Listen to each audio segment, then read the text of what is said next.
आता बातमी आहे नांदेडचा किनवटमधून। किनवट तालुक्यातील मुरझळा गावात एका किराणा दुकानाला अचानक आग लागल्याची घटना 16 जानेवारी शुक्रवार रोजी दुपारी घडली। या आगीत दुकानातील संपूर्ण साहित्य व माल जळून खाक झाला असून दुकानदार मारुती विठ्ठल नकाते यांचे अंदाजे 70 ते 80 हजार रुपयांचे नुकसान झाले आहे। मारुती नकाते हे आपल्या कुटुंबाच्या उपजीविकेसाठी सदर किराणा दुकान चालवत होते, मात्र अचानक लागलेल्या आगीमुळे दुकान पूर्णतः जळून गेल्याने त्यांचा उदरनिर्वाहाचा एकमेव स्रोत उद्ध्वस्त झाला आहे।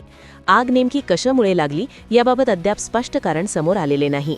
घटनेची माहिती मिळताच परिसरातील नागरिकांनी घटनास्थळी धाव घेऊन आग विझवण्याचा प्रयत्न केला, मात्र तोपर्यंत दुकानातील सर्व साहित्य जळून खाक झाले होते। या घटनेमुळे नकाते कुटुंबावर आर्थिक संकट ओढवले असून प्रशासनाने तातडीने मदत करावी अशी मागणी ग्रामस्थांकडून करण्यात येत आहे। Bureau report, GK news, Kinwat, Nanded.